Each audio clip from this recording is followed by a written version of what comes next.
fully digitalized.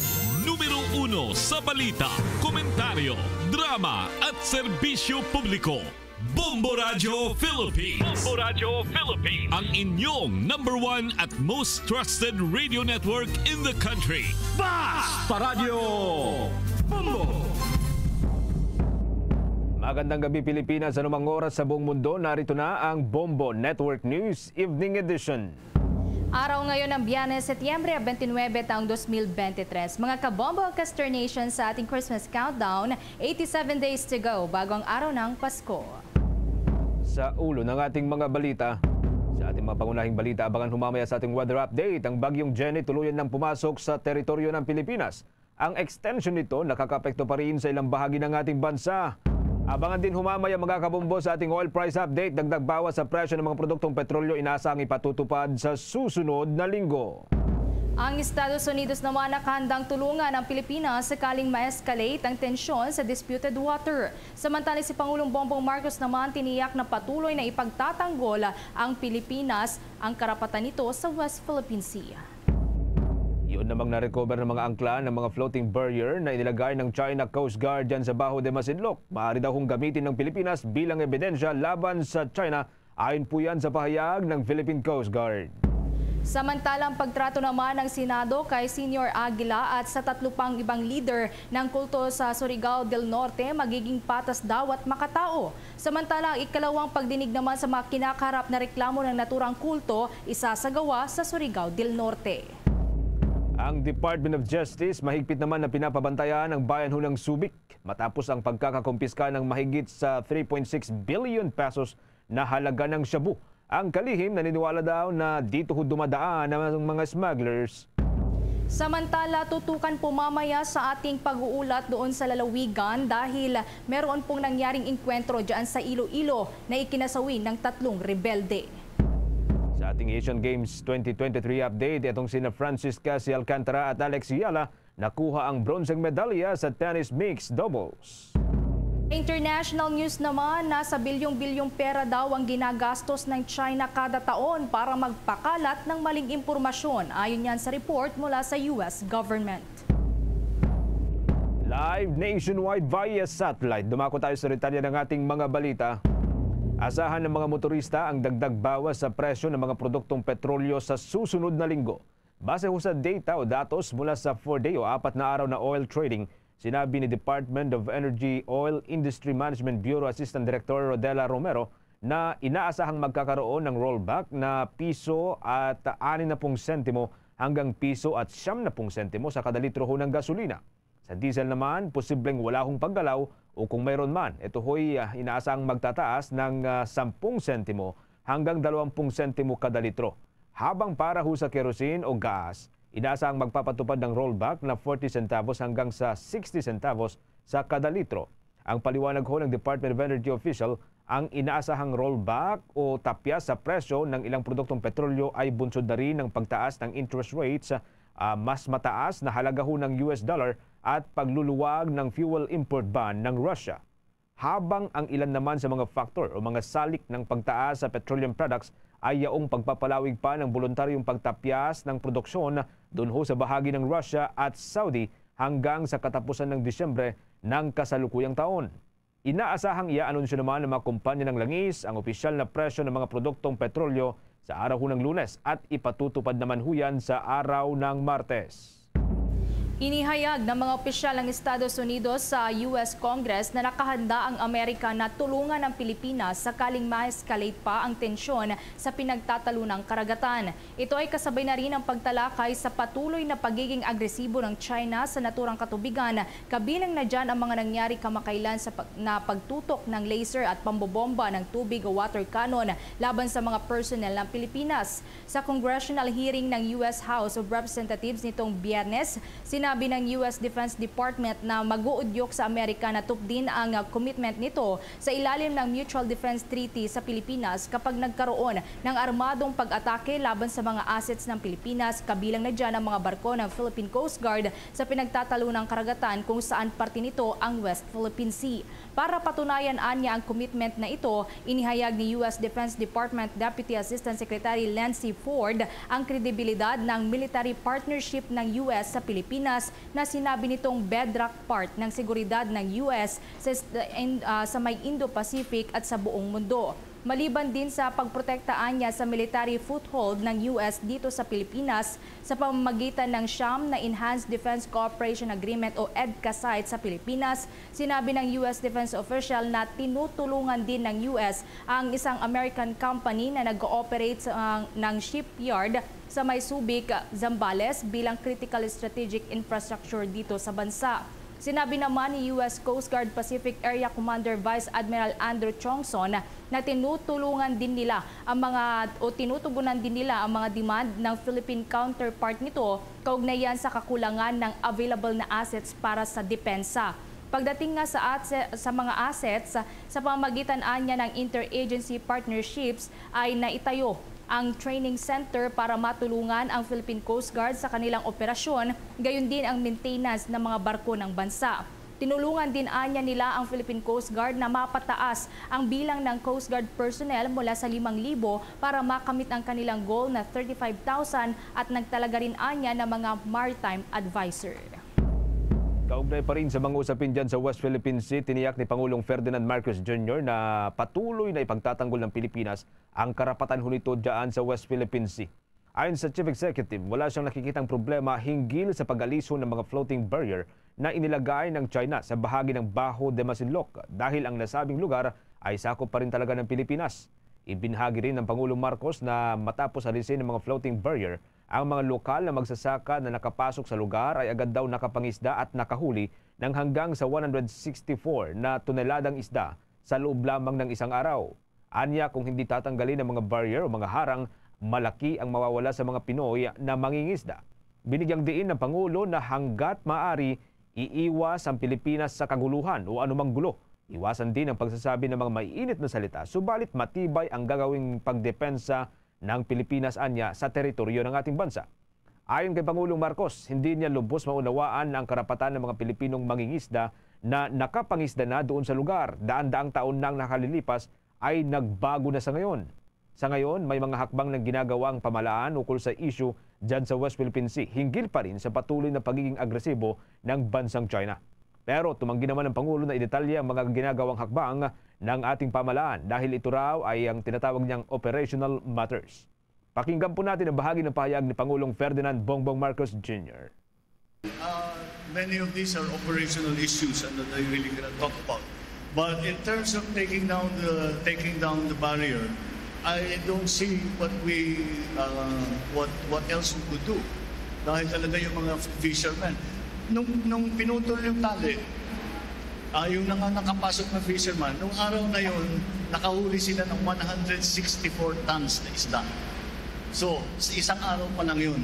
Yun ang nawawala sa ating mga fisherman. Kaya hindi naman maaari na lalagyan ng barrier na ganun. At maliwanag naman na nasa loob ng Pilipinas yan. Kaya, sige, basta kasi hindi tayo naghahanap ng gulo. Basta gagawin natin, patuloy natin ipapagtanggol ang Pilipinas, ang maritime territory ng Pilipinas. Bahagi po yan mga kabubo ng pahayag ni Pangulong Ferdinand Bongbong Marcos Jr. Bongbong Weather Update. Sa pagkakataong ito, dumako ho tayo sa Bombo Radio Philippines Weather Center. Ito hong bagyong Jenny mga kabombo tuluyan na pong pumasok sa Philippine Area of Responsibility. At yung extension daw ho nito mga kabombo nakaka-apekto pa rin sa ilang bahagi po ng ating bansa. Mula sa Bombo Radio Philippines Weather Center, nariyan si Bombo Victor Liantino. Bombo Genesis, tama ka nga riyan, ganap na ngang naging bagyo ang low pressure area na ating binabantayan sa mga nakalipas na araw at ito nga ay tuluyan ng pumasok sa Philippine Area of Responsibility. Ito Bombo Genesis ang pang-10 bagyo na bumisita sa teritoryo ng bansa ngayong taon at pinangalanan nito nga si Bagyong Jenny. Sa ngayon ay wala pang direktang epekto sa alinmang bahagi ng kalupaang sakop ng Pilipinas si Jenny, bagamat itong extension ng nasabing bagyo ay magdadala ng mga pag-ulan sa ilang bahagi ng ating bansa. Si Jenny ay tinatayang patuloy na lalakas at maaaring umabot pa sa kategoryang tropical storm bukas yan ng hapon, at maaari naman itong umakyat pa sa typhoon category sa Miyerkules sa susunod na linggo, habang papalapit ito dito sa may area ng Batanes o dyan sa may extreme northern Luzon. Samantala, southwest monsoon o hanging habagat pa rin ang patuloy na nakakaapekto sa western section ng southern Luzon. At palalakasin naman ito ng bagyong si Jenny o palalakasin ng bagyong Jenny ang hanging habagat pagsapit yan ng linggo na magreresulta sa pagkakaroon ng mga occasional rains sa western portion ng central at southern Luzon. Batay sa data ng Bombo Weather Center, huling namataan ng bagyong si Jenny sa layong 1,400 km east ng southeastern Luzon. Taglay na nito ang lakas ng hangin na maabot sa 45 km per hour, malapit sa gitna at may pagbugsong maabot sa 55 km per hour. Kumikilos ang naturang sama ng panahon, pakanluran sa bilis na 20 km per hour. Makararanas pa rin ang maulap na kalangitan na may kalat-kalat na mga pag-ulan at pagkidlat-pagkulog ang Bicol Region, Eastern Visayas at Caraga Region dahil yan sa extension ng tropical depression na si Jenny. Parehong lagay rin ng panahon ang mararanasan dito sa Metro Manila, Mimaropa, Calabarzon, Western at Central Visayas, pati na ang nalalabing bahagi ng Mindanao sa hinaman nito ng umiiral na southwest monsoon o itong hanging habagat. Bahagyang maulap hanggang sa maulap na papuri na may pulo-pulong mga pag-ulan o pagkidlat-pagkulog naman ang iiral sa natitirang bahagi ng Luzon. Dulot yan ng extension ni Bagyong Jenny at ng localized thunderstorm. Dahil sa mga pag-ulang dala ng bagyo ay hindi natin inaalis ang posibilidad na maging sanhi ito ng pagbaha at paghuhupa rin ng lupa. At mas makabubuti pa rin na manatiling handa sa lahat ng oras. Yan muna ang aking ulat panahon, manatiling nakatutok sa Bombo Radio Philippines para sa iba pang mahalagang updates tungkol pa rin sa bagyong si Jenny. Mula dito sa Bombo Weather Center, Bombo Victorian tinanag-uulat para sa #1 and most trusted radio network in the country, Bombo Radio Philippines. Basta Radio, Bombo! 13 minuto makalipas ang 6 ng gabi. Sa iba pang mga balita, maaari pa rin maabot ng Pilipinas ang target na paglago ng ekonomiya ngayong taon. Ayon kay National Economic and Development Authority Secretary Arsenio Balisacan, kayang maabot ng bansa na maibabaraw sa 6% hanggang sa 7% na target na paglago ngayong 2023 kapag napataas ang government spending sa ikatlo hanggang sa huling quarter ng taong kasalukuyan. Anya, ang pagbagal ng ekonomiya noong ikalawang quarter sa 4.3% sa gitna ng inflation at interest rates ay maaring ma-offset sa pamagitan po ng mas agresibong fiscal spending sa ikatlong quarter ng kasalukuyang taon. Ayon pa kay Balisacan, inaasahang magpapatuloy na lalago ang ekonomiya, bunsod pa rin yan ng tinatawag na domestic demand. Inamin naman ng opisyal na ang inflation o bilis at bagal ng pagtaas ng presyo ng mga bilihin ang nananatiling pangunahing issue sa Pilipinas. Inaasahan din na babagal ang rise inflation ngayong buwan ng Setyembre matapos ng ipatupad ng pamahalaan ang price cap sa dalawang klase ng bigas na madalas na binibili ng ating mga consumer.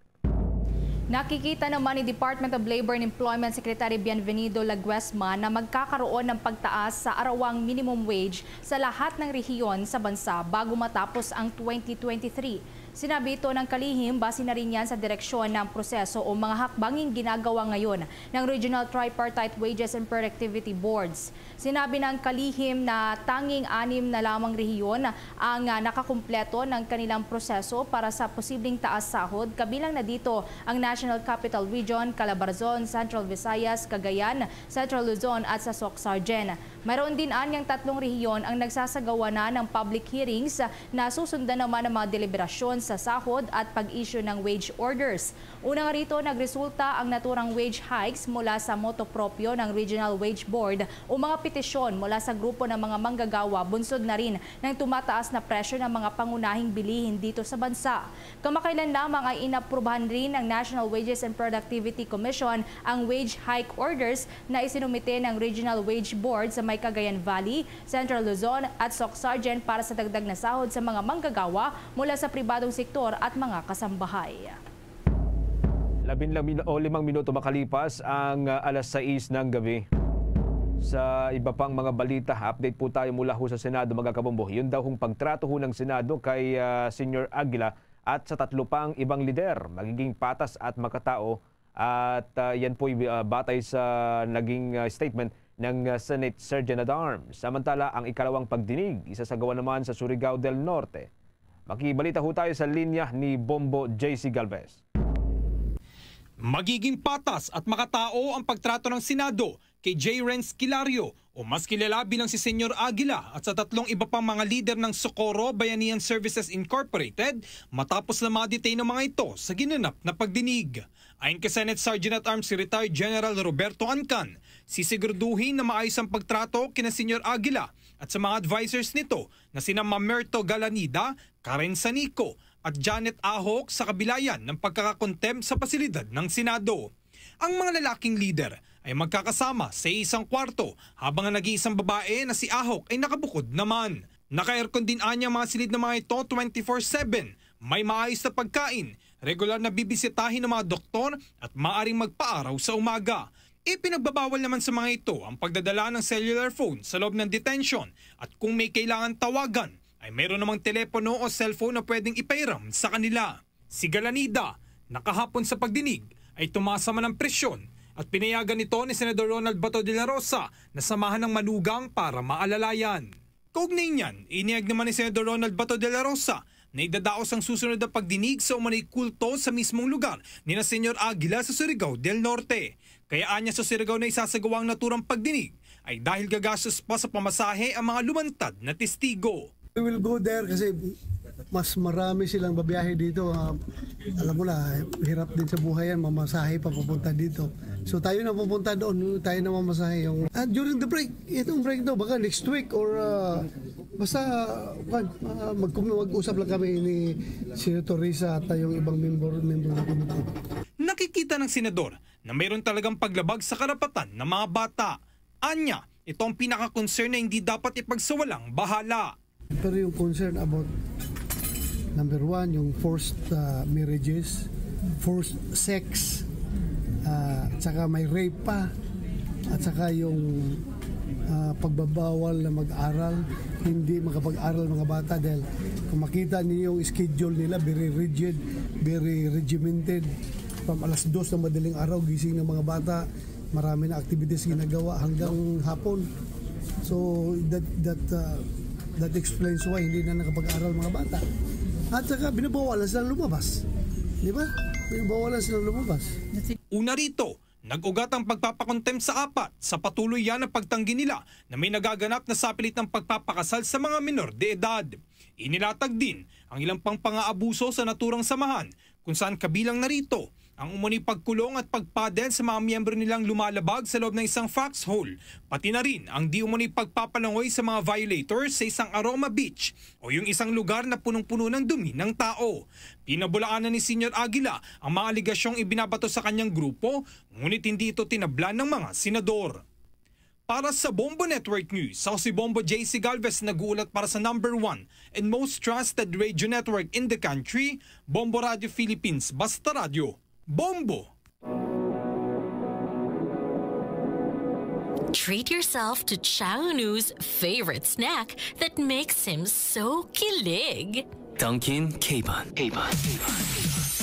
There's nothing like this warm, cream cheesy, garlicky treat that's both yummy and nakakakilig. Nothing like Dunkin' K-Bun. Pasalubong ng bayan. September 29 is Dunkin' Iced Coffee Day. See you at Dunkin'. At ngayon, sa pagpapatuloy ng iba pang pangunahing mga balita. Sa pagpapatuloy po ng ating balitaan, tiniyak ng Department of Health Undersecretary Eric Tayag na handa ang Research Institute for Tropical Medicine na makumpirma ang anumang kaso ng Nipah virus kung sakali man dito sa ating bansa. Sa panayam sa Senado, inihayag ni Tayag na ang Nipah virus ay hindi katulad ng COVID-19 na mabilis makahawa. Ito anya ay mahirap kumalat sapagkat kapag mataas ang mortality rate at namatay agad, ang dinapuan ay hindi na ito kakalat pa. Kahit na hindi ito katulad ng COVID-19, mabilis na makahawa, hindi naman anya ipinagsasawalang bahala ng ahensya ang nasabing virus. Ayon pa sa tagapagsalita ng Department of Health, unang nagkaroon ng Nipah virus outbreak sa bansa noong 2014 kung saan pawang mga kabayo ang mga naapektuhan. Nagbabala naman sa publiko itong si Undersecretary Tayag na huwag kumain ng karne ng double dead o yaong naunahong namatay at kinatay pa, at kung sakaling may ganitong sitwasyon ay agad na i-report upang masuri ng Bureau of Animal Industry. Ang health news ay inhatid po sa inyo ng Immunomax, ang one and only immunomodulator made with pure CM glucan. Samantala, kinatigan naman ni Senate President Pro Tempore Loren Legarda ang pagtaas ng budget ng Department of Energy at mga attached agencies nito na anya'y gusto niyang makakita ng 100% electrification sa bansa habang siya ay nabubuhay. Sa pagdinig ng Finance Subcommittee sa 2024 ng panukalang pondo ng Department of Energy, ipinunto ni Senator Legarda na mula pa noong Administrasyong Estrada, ang mga kalihim ng Energy Department ay naghahangad na makamit ang 100% electrification sa Pilipinas, ngunit hindi nagtagumpay. Itinanong naman ng Senadora si Senator Sherwin Gatchalian, ang chairperson ng Finance Subcommittee, kung mabibigyan ba ng 6.9 billion pesos ang Department of Energy para matiyak ang buong electrification ng bansa sa taong 2027. Tugon naman ni Senator Gatchalian na may iba pang mga bagay na dapat isaalang-alang sa pagbibigay ng kahilingan para sa karagdagang budget, gaya na lamang ng issue ng energy utilization ng ahensya at iba pa.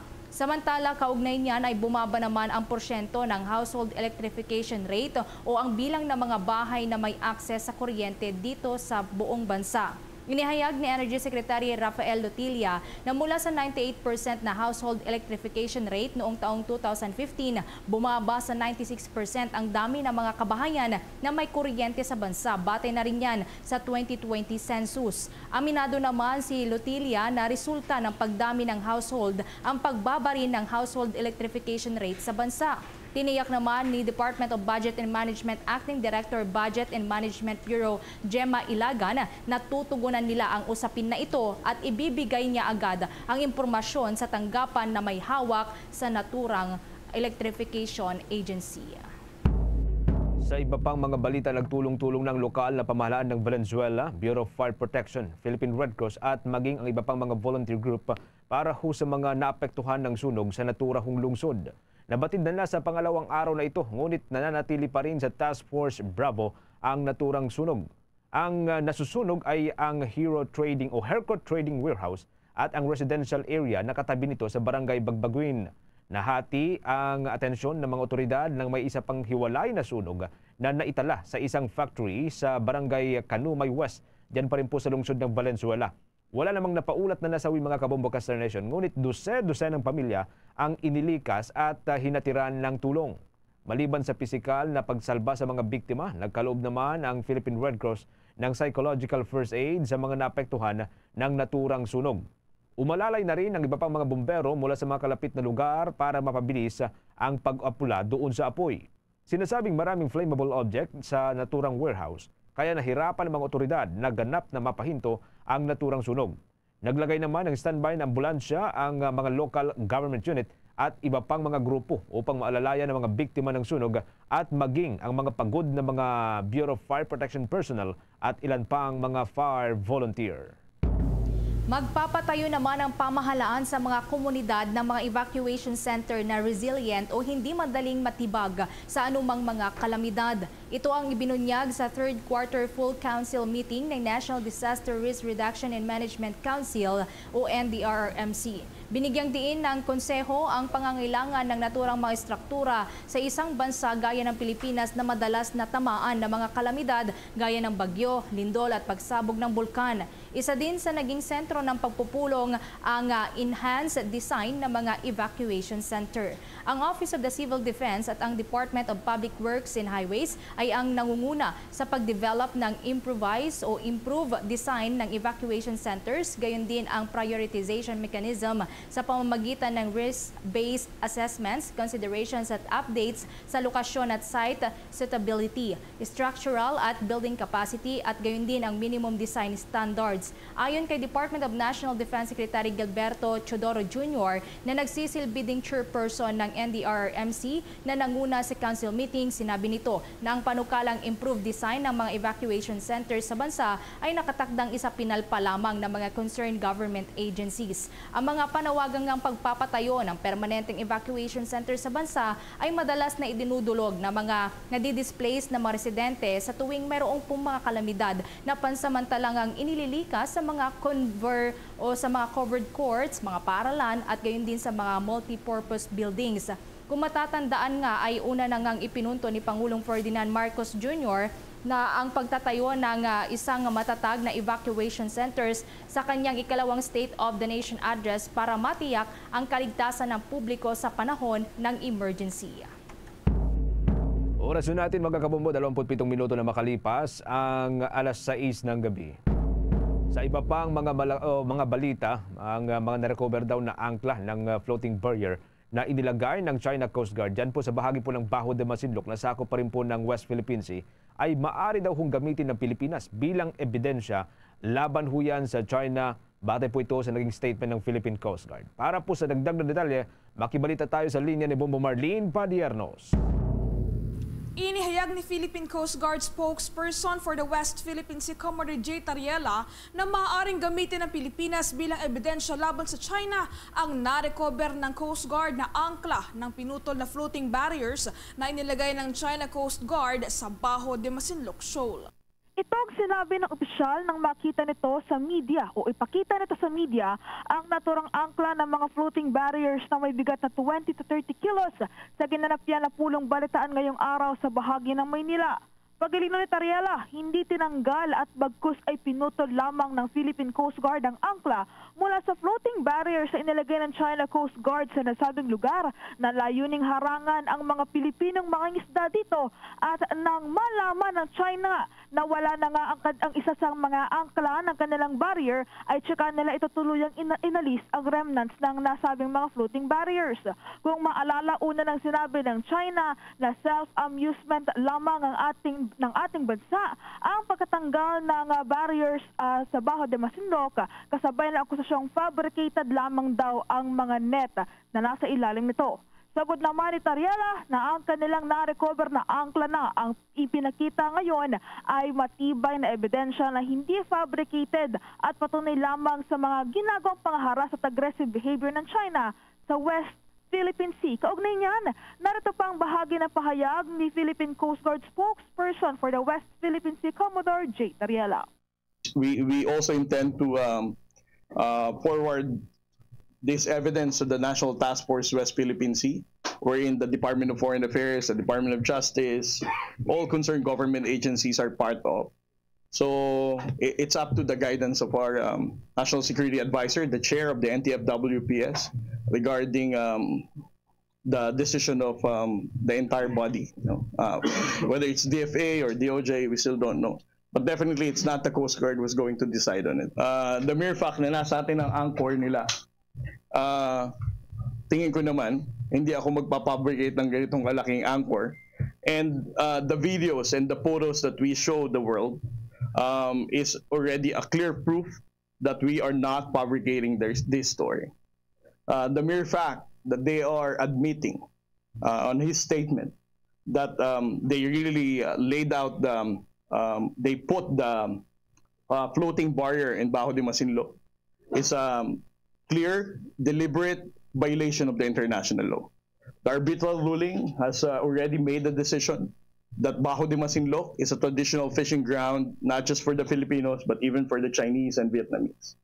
The mere fact that they are not allowing and admitting that they are not really allowing Filipino fishermen to go inside the lagoon is a clear violation.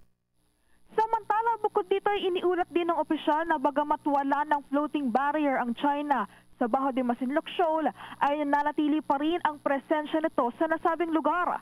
Ito ang nakumpirma ng Coast Guard kasunod ng kanilang isinagong Maritime Domain Awareness Flight sa vicinity ng naturang shoal kung saan may namonitor silang 3 China Coast Guard vessels at 2 nga dito ay nasa loob mismo ng lagoon ng Bajo de Masinloc habang isa naman ay nagpapatrolya sa labas ng nasabing lugar.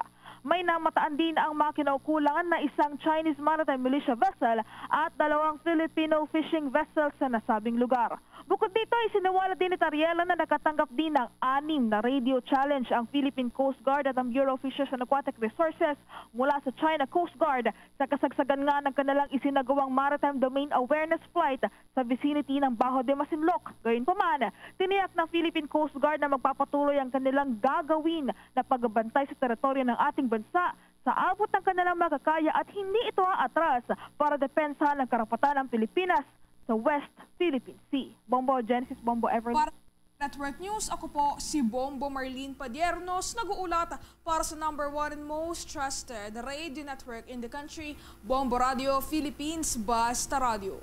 Bombo! Labis namang ikinatuwa ng isang transport group ang muling ipapatupad na rollback sa presyo ng produktong petrolyo sa susunod na linggo. Ayon sa grupong Piston, ito ay isang development na para sa kanila kahit sentimo o piso lamang ang ibababa sa presyo nito. Kung matatandaan kasi na 10 magkakasunod na linggo na ang ipinapatupad na aumento sa presyo ng gasolina, habang 11 linggo naman ang pagtaas ng presyo sa diesel. Ang sunod-sunod naman na pagtaas sa presyo ng petrolyo ay naging pasakit din para sa mga tsuper, partikular na sa mga driver ng pampaserong sasakyan na laging umaaraya sa tuwing sila ay nagpapagasolina. Sinabi naman ng grupo na ang bawat halaga kasi ng kanilang kinikita ay mahalaga para sa kanilang gastusin na kung saan mas mabuting ilaan na lamang raw sa pagkain kaysa sa gasolina. Ayon kay Piston National President Modi Floranda, tila pinaglalaroan umano sila ng mga kartel ng oil industry dahil sa sunod-sunod na pagtaas ng presyo ng gasolina ay bigla-bigla rin itong magpapatupad ng rollback. Una na ngang nagbabala ang naturang grupo sa posibleng transport strike dahil sa mataas na presyo ng diesel. Kaugnay niyan, narito pang karagdagang pahayag ni Piston President Modi Floranda. Siyempre, niwe-welcome natin itong naganap na rollback dahil ito ay bunga ito ng tuloy-tuloy na mga pagkilos ng mamamayan kaugnay nga dito sa paglaban ng tuloy-tuloy na pagtaas ng presyo ng petrolyo. Pero pag tinignan po natin, parang tuwiran talaga tayong pinaglalaruan ng malalaking kartel sa pinang-industriya ng langis sapagkat sa loob ng halos 11 pagtaas ay bigla silang nag-rollback na hindi pa naman tayo umaangkat ng supply ng crudo sa international market at patuloy pa rin na nananatili yung ating supply. Yan ang bahagi ng pahayag ni Piston President Modi Floranda. Samantala, dagdag pa riyan ay matatandaang nagpatubad din ng hakbang ang gobyerno upang tulungan ang mga tsuper at operator ng mga pampublikong sasakyan upang maibsan ang epekto ng mataas na presyo ng gasolina. Sa kasalukuyan, namamahagi pa rin ang pamahalaan ng fuel subsidy sa mga benepisyaryo at batay nga sa huling datos ng Land Transportation Franchising and Regulatory Board, nasa mahigit 74,000 na ang nakatanggap ng nasabing subsidiya. Oras natin mga kabumbo, meron na lamang tayong 26 na minuto bago po sumapit ang alas 7 ng gabi. Hindi pa rin isinasantabi at nananatiling opsyon ng administrasyon ang panukalang tapyasan ng taripa ng mga inaangkat na bigas ng Pilipinas. Ayon po yan kay National Economic and Development Authority Secretary Arsenio Balisacan. Ginawa ng kalihim ang pahayag kasunod na rin ng pagbasura ni Pangulong Ferdinand Marcos Jr. sa naturang panukala.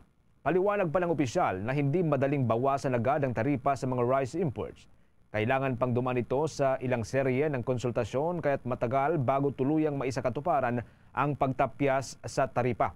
Kapag nais niyang baguhin ang taripa, kailangang tiyaking tama ang impormasyon at ang mga naturang impormasyon ay inaasahang magtatagal dahil hindi madaling maibalik ang taripa. Sinabi rin ng National Economic Development Authority Chief na ang pinaiiral na price ceiling o price cap sa regular at well-milled rice ay maaring alisin sa lalong madaling panahon dahil batid-an niya ni Pangulong Ferdinand Marcos Jr. ang panganib dito. Inihayag din ng kalihim na nakikipagtulungan ang pamahalaan sa Department of Social Welfare and Development sa pagbibigayan ng tulong sa mga vulnerable group, kakakibat ng kaukulang hukbang sa oras na tatanggalin na ang price cap. Para sa pangmatagalang solusyon naman, tinatrabaho na raw ng pamahalaan ang pamumuhunan sa infrastruktura gaya huyan ng farm-to-market roads at pakipagtulungan sa mga pribadong sektor para mag-invest sa mga rural area. Samantala, inanunsyo naman ng Philippine Health Insurance Corporation of PhilHealth na naibalik na po ang kanilang online services matapos nga ang insidente ng cyber attack kaninang alas 12 yan ng tanghali. Kaya't maaari nang ma-access ng publiko ang corporate website maging ang member portal nito. Gayon din ang e-claim system ay inaasahan ding fully operational na ngayong araw. Una na ngang tinarget ang sistema ng PhilHealth na tinawag na Midosa ransomware noong Setyembre 22 na nagtulak naman sa Department of Information and Communications Technology na agarang i-shutdown ang mga application systems ng ahensya para mapigilan ang pagkalat ng virus. Itinanggi din ng PhilHealth ang aligasyon ng umano'y leak sa data ng mga miyembro nito sa isang dark web. Tiniyak naman ng korporasyon sa publiko ang integridad at seguridad ng kanilang database at sinigurong hindi maapektuhan ang mga benepisyo na nakukuha ng mga miyembro dahil sa nangyaring insidente. Kaugnay ho ng balitang yan, nanawagan ng pamunuan ng Department of Information and Communications Technology sa iba't ibang ahensya po ng pamahalaan na higpitan ang seguridad ng kanilang mga webpage. Ito'y kasunod pa rin nitong naging pag-atake ho ng Medusa ransomware sa kanilang o sa webpage ho ng PhilHealth at sa kabuuan ng ginagamit na sistema ng Philippine Health Insurance Corporation. Ayon kay Secretary Ivan Jan Uy, kailangan na ng mga ahensya ng pamahalaan na gumawa ng paunang hakbang upang higpitan ang kanilang ginagamit na seguridad sa kanilang webpage at information technology system. Mahalagaan yan na magawa ito ng bawat ahensya ng pamahalaan upang maiwasan na muling mangyari ang kahalintulad na nangyari sa PhilHealth. Ayon sa kalihim, malaking abala ang mga pag-atake o yung biglaang pagpasok na lamang sa mga webpage ng mga government agencies, lalo na sa mga ahensyang nakapuko sa delivery ng basic and health services dahil tiyak na maantalang serbisyo sa mga kliyente. Sa kasalukuyan, nauna nang naibalik ang online services ng Philippine Health Insurance Corporation. Sa mga karagdagan pang pag-uulat, ang Department of Justice mahigpit na pinabantayan ang bayan ng Subic matapos ang pagkakakumpiska sa 3.6 billion pesos na halaga ng cocaine. Naniniwala dito na dumaan yan sa mga smugglers.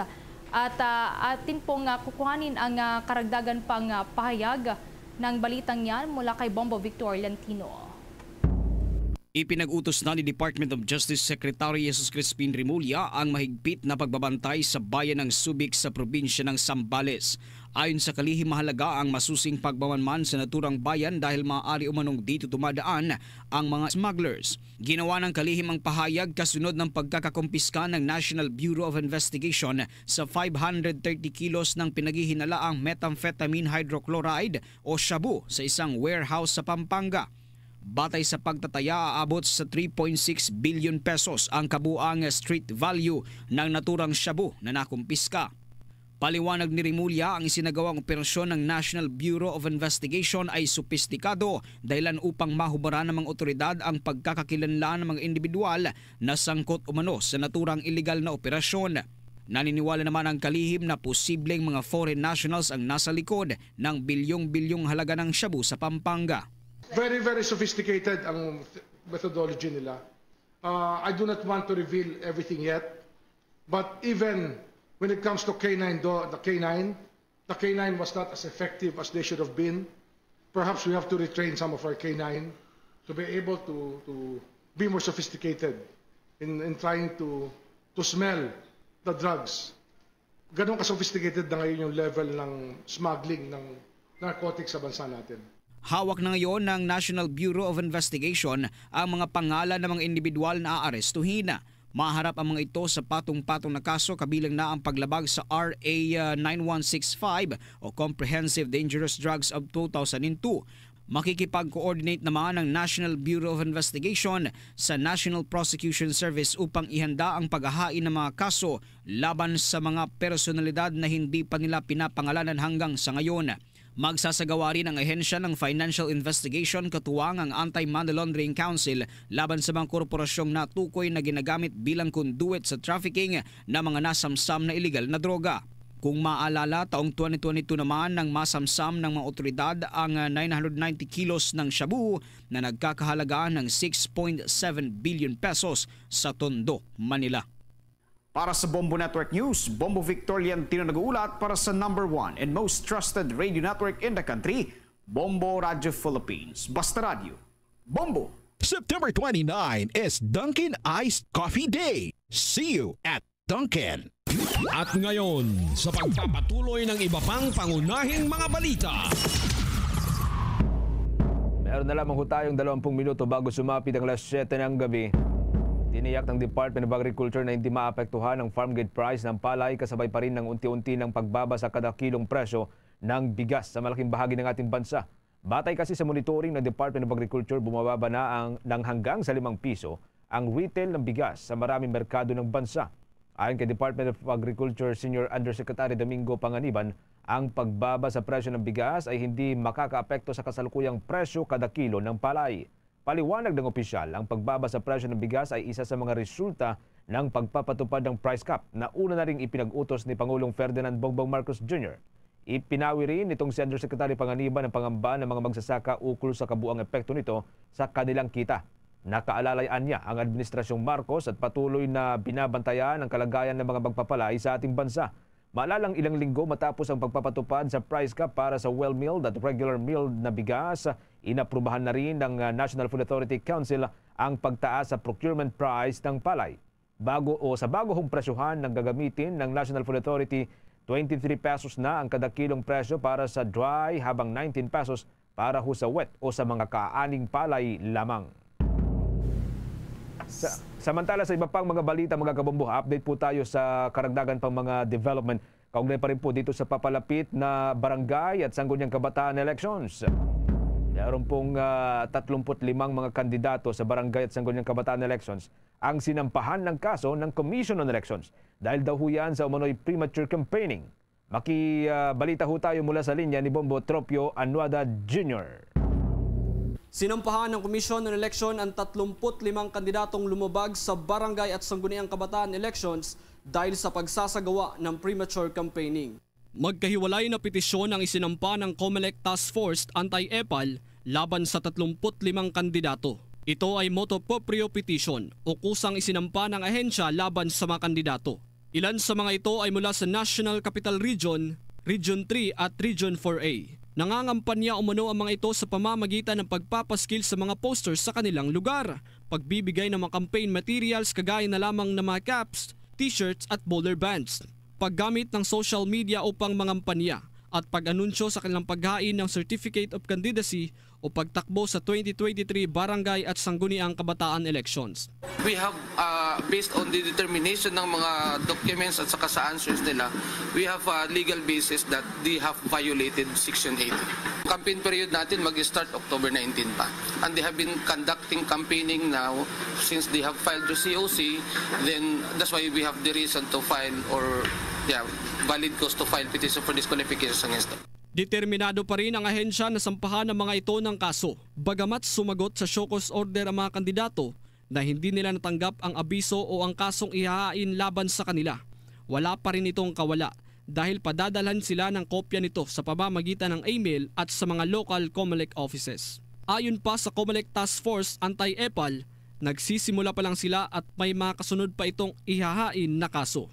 Tiniyak nila na lahat ng inihaing petisyon ay mariresolba bago pa man ang araw ng eleksyon sa Oktubre at 30. Para sa Bombo Network News, Bombo Tropio Anuada nag-uulat para sa #1 and most trusted radio network in the country, Bombo Radio Philippines. Basta Radio, Bombo!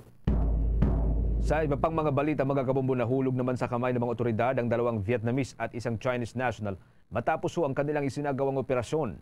Sangkot umano ang 3 suspect sa kidnap for ransom sa isang babaeng Vietnamese nangyari ito doon sa bahagi po ng Pasay City. Isinagawa umano ang operasyon matapos na makatanggap ang Pasay City Police Station ng reklamo ang kasintahan nitong biktima. Kapalit umano ng pagpapalaya sa biktima, humihiling umano ang mga suspect ng 900,000 pesos. Nagsagawa kaagad ng operasyon ng mga otoridad na nagresulta naman sa pagkakaaresto ng mga suspect. Samantala, itinanggi naman ng mga suspek ang paratang na ibinabato laban sa kanila sa kabila ng aktong pagkakadiskubre na kasama ng mga ito ang isa o sa isang hotel ang biktima kung saan siya na-rescue. Kakaharapin ng mga suspek ang kasong kidnapping for ransom matapos na maisagawa ang inquest proceeding. Hihingi naman ng detalye ang Philippine National Police doon sa Bureau of Immigration tungkol sa pagkakakilanlan nitong tatlong mga suspek. Samantala, ang amnestiya naman para sa threat groups ay kinukonsidera ng pamahalaan at pinag-aaralan na ng legal experts. Kaugnay niyan, may nagkalapang report si Bombo Kelly Cordero. Bukas ang pinto ng pamahalaan para sa mga rebeldeng nais magbalik loob. Yan ang binigyang diin ni Secretary Carlito Galvez Jr., Presidential Advisor for Peace, Reconciliation and Unity. Tinitingnan niya nila ang posibilidad na bigyan rin ng amnesty offer pati ng mga rightist group, Abu Sayyaf at iba pang threat groups. Ani Galvez, nais raw ng pamahalaan na walang maiwan sa sinumang armadong grupo na gustong magbalik loob sa gobyerno. Alinsunod na rin ito sa pagnanais ng pagkakaisa at kapayapaan ni Pangulong Ferdinand Bongbong Marcos Jr. Magkakaroon din daw ng separate amnesty declaration sa bawat grupo gaya ng dating mandirigma ng Moro National Liberation Front at Moro Islamic Liberation Front. Kumpiyansa si Secretary Carlito Galvez Jr. na sa susunod na 5 taon ay matatapos ang problema kontra sa mga rebelde. The President is really pushing for the granting of the amnesty in the future. It will be out soon and we are very prepared because the National Amnesty Commission is now going down to the local level and they are now organizing the local amnesty board.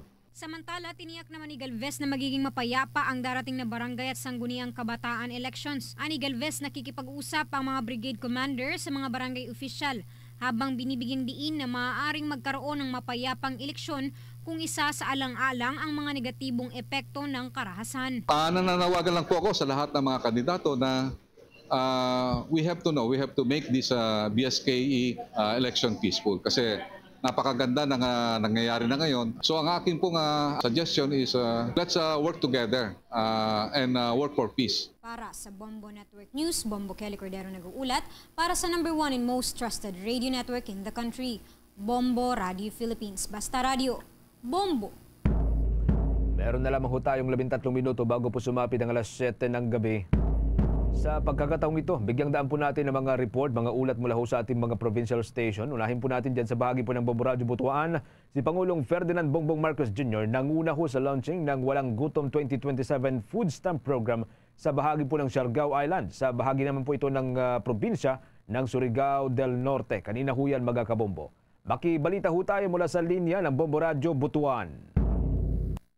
Mismong si Pangulong Ferdinand Bongbong Marcos Jr. ang nanguna sa paglunsad ng Walang Gutom 2027 Food Stamp Program sa Siargao Island, Surigao del Norte kaninang umaga. Kasama niya si Department of Social Welfare and Development Secretary Rex Gatchalian at ang mga opisyal ng Surigao del Norte Province.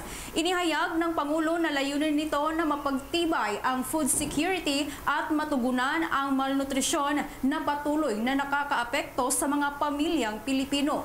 Dagdag pa ng Pangulo ang pagbibigay ng pamahalaan ng access sa monetary-based assistance sa pamamagitan ng Electronic Benefit Transfer o EBT card ay may 3,000 pisong food credits kung saan kasama na dito ang pagtiyak na sustansyadong pagkain ang kanilang bibilhin.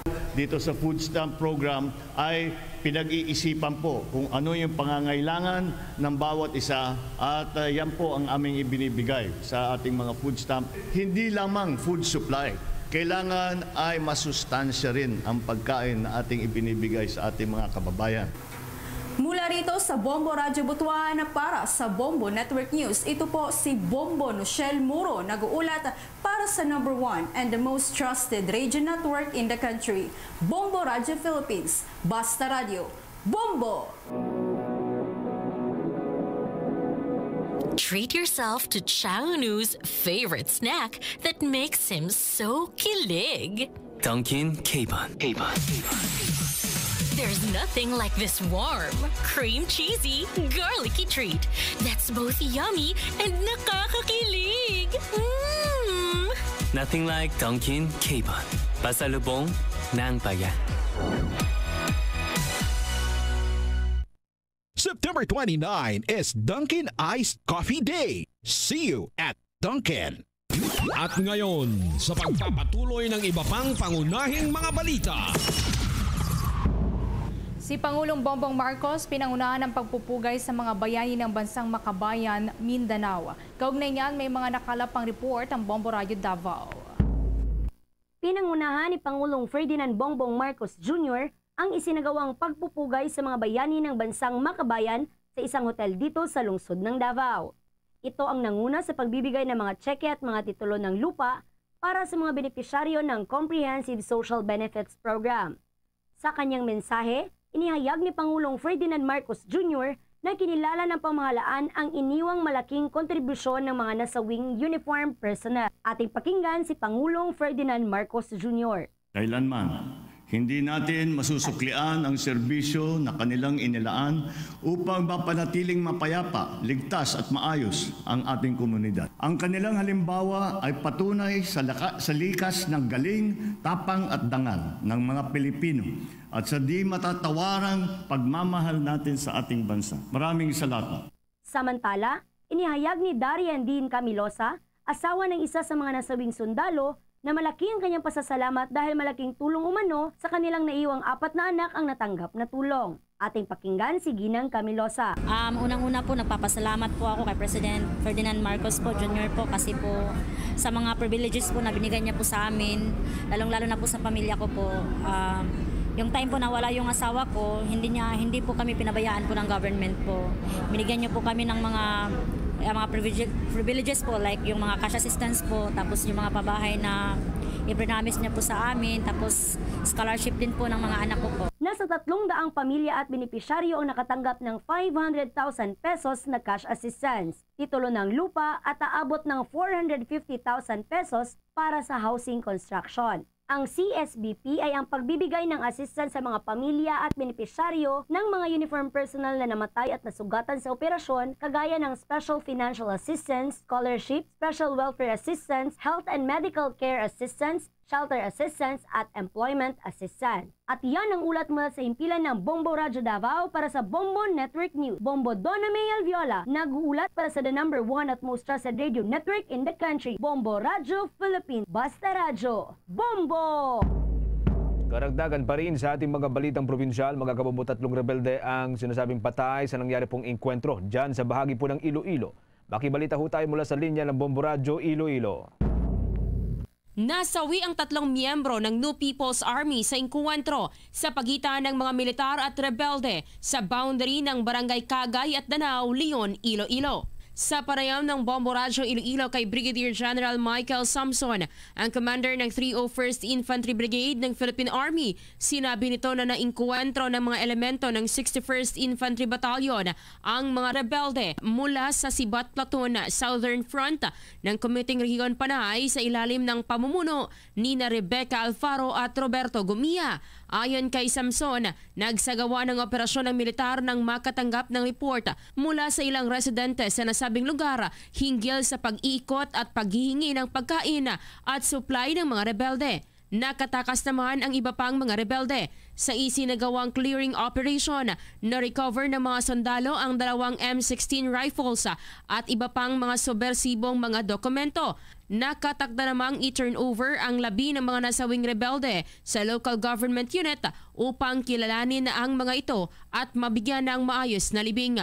Nilinaw naman ng opisyal na walang casualty sa tropa ng gobyerno. As a result of this encounter, our troops have discovered three enemies killed na iniwan nila sa area. And magkaroon din na nakuhang 2 M16 rifles doon sa area. Si Brigadier General Michael Samson.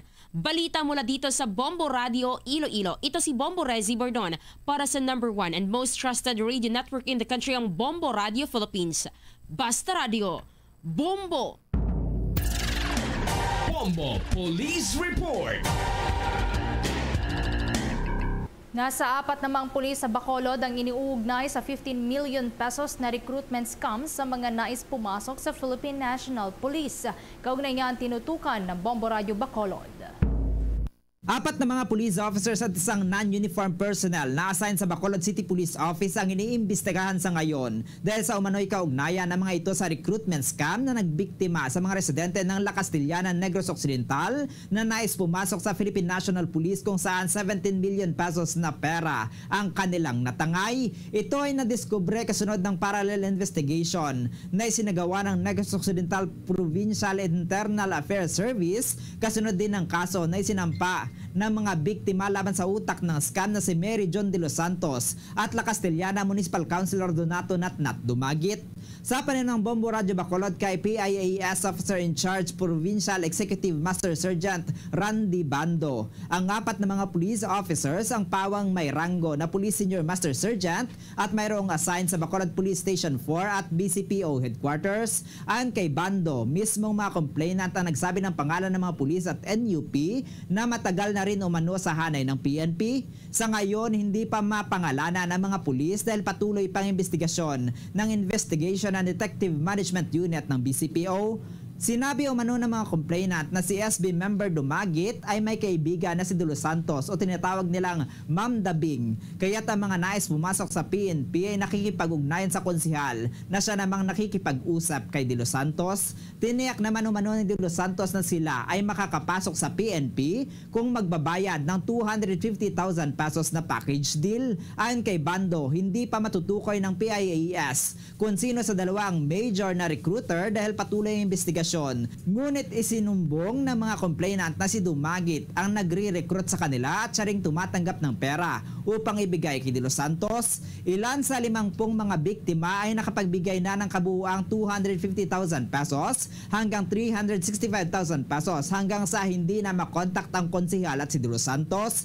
Inihayag na mga naimbestigahan ng PIAS na nagkakandak ang 4 na pulis ng Squad Weekly Interactive Meeting na bahagi ng programa ng PNP. Sa kanilang meeting, nagkataong umano na nandoon si De Los Santos at Dumagit at ipinakilala ng konsihal ang mga recruits sa mga pulis. Dahil dito, nag-develop ang trust and confidence ng mga recruits kina De Los Santos at Dumagit na kanilang pinagkatiwalaan na umabot na sa 15 million pesos, ngunit hindi pa rin sila nakapasok sa PNP. Meron kaming natanggap dito ng mga statement na involved yung mga pulisan na naka-assign po sa Bacolod City Police Office.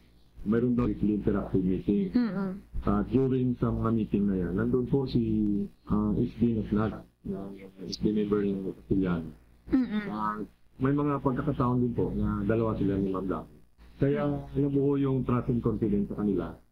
Mula rito sa lalawigan ng Negros Occidental, ito si Bombo Zaudi Foro, the second person, #1 and most trusted radio network in the country, Bombo Radio Philippines, Basta Radio. Bombo! Bombo International News.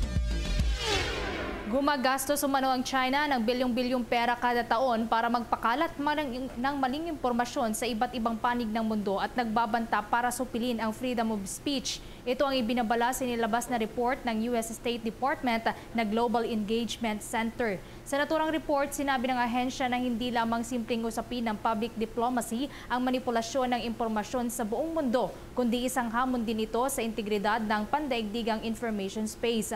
Ginagawa umano ito ng China sa pamamagitan ng paggamit ng propaganda, disinformation at censorship habang pinopromote ang positibong mga balita kaugnay sa kanilang bansa at ruling communist party nito. Gayon din, hinaharang ng China ang mahalagang impormasyong taliwas sa mga narratives nito sa mga issue kagaya doon sa Taiwan, karapatang pantao at tumatamlay na domestic economy nito. Inakusahan din sa naturang report ang China ng pag-exploit sa social media site na WeChat para magpakalat ng maling impormasyon. Target ang mga Chinese language speakers na nakatira sa mga democratic countries at Chinese technology giant na ByteDance at ang may-ari ng TikTok para i-block ang mga posibleng kritiko ng China mula sa paggamit ng naturang mga platform. Ang report nga inilabas kasunod na rin ang pahayag ni US Secretary of State Antony Blinken noon lamang Huwebes na tinatarget ng China na ungusan ang Estados Unidos bilang pinakamakapangyarihang bansa sa buong mundo pagdating sa militar at ekonomiya. Bombo Foreign Exchange Update. Sa palitan po ng piso kontra sa iba pa ang mga foreign currencies ngayon pong araw na ito magkakabombo. Ang isang US dollar, katumbas po ito ng 56 pesos and 57 centavos. Para naman po sa Hong Kong dollar, ito ho'y katumbas ng 7 pesos and 27 centavos.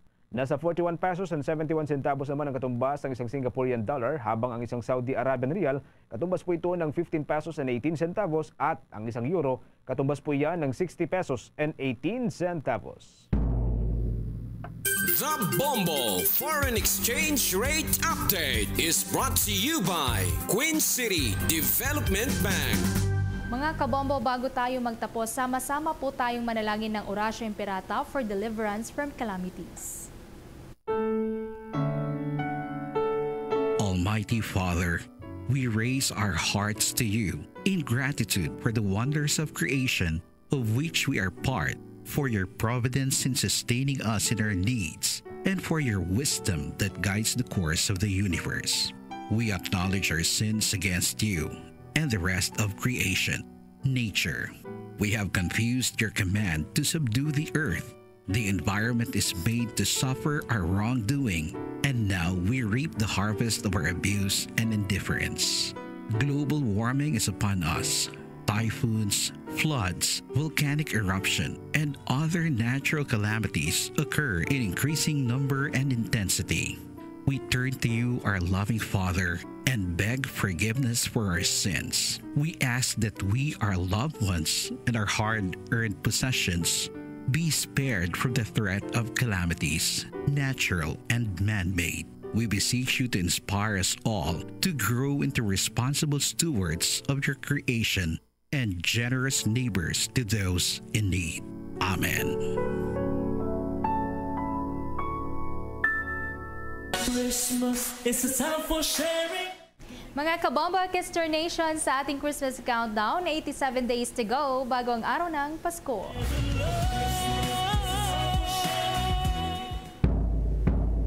Luzon, Visayas at Mindanao, yan ang pong kabuuan ng ating balitaan para sa panggabing edisyon ng Bombo Network News. Mula ko dito sa Makati News Center para sa #1 and most trusted radio network in the country, Bombo Radio Philippines, Basta Radio. Bombo!